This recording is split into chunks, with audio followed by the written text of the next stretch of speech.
Welcome to FM Show KE.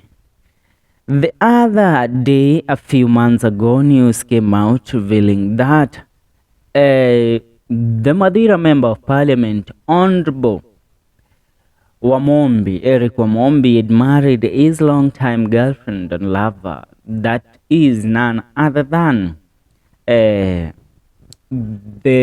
Murang'A women rep, Betty or MAINA. Now, in a lavish dowry payment ceremony at Kangari village, Madeira Member of Parliament Eric Wamumbi, who is 37 years, paid a staggering dowry of Kenya shillings 300 million as dowry from Murang'A women rep Betty MAINA. The event, attended by President William Ruto and Deputy President Gachagua'S, left many in shock due to the exorbitant amount.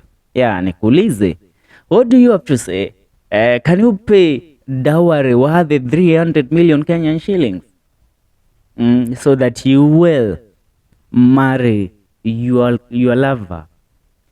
Now, Gachagua, serving as the elder on Wamumbi's side, expressed disbelief at the unprecedented dowry, stating that despite not being improvised, the burden felt overwhelming. An informant later revealed that the elders from MAINA's side justified the high cost, citing a beauty, education, and political position with a lucrative salary as contributing factor. The Deputy President commented on the sheer quantity of cows and goats constituting an incredible number. Despite the apparent strain, the property now belongs to Wamumbi, with MAINA juggling leadership duties in Murang'A during the day and marital responsibilities in Nyeri in the evening. Gachagua suggested that the cost of the dowry should be rewarded for children born within the marriage. The breakdown of the dowry, with 100 million Kenyan shillings allocated for education, studies, and status improvement for each phase. As the elders expressed their concerns, they were reminded that embracing the president, who was waiting outside to bless the occasion, was not an option. Over 20 politicians present had to contribute to meet the expenses incurred during the event. Betty MAINA, a prominent political figure, attended Kangari Upcountry Primary School and later graduated with a degree in Development Affairs from Mount Kenya University, known as Betty Esawa.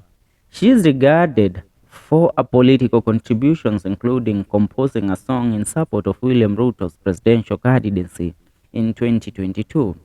Before tying the knot, MAINA and Wamumbi had previous relationships, each bringing 2 children into their union. Now, with the additional children directed by Gachagua, they are raising a family of 4. The extravagant dowry event has sparked public outrage, raising questions about traditional practices and the valuation of marital unions in contemporary society. Maswali ni mingi.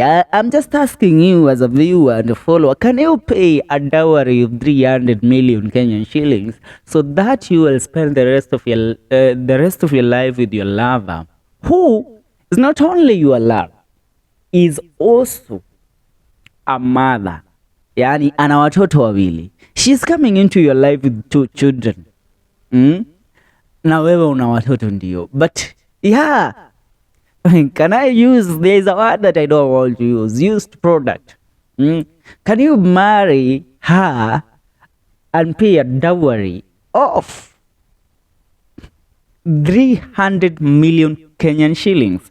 Swali tu ambalo nakuuliza. I wanna know. Nataka tu kujua. I'm asking. Are you ready to pay a dowry of 300 million Kenyan shillings? You know, I wanna know. Nataka kujua. For now, let's what's up. Achia maoni yako kwenye comment section.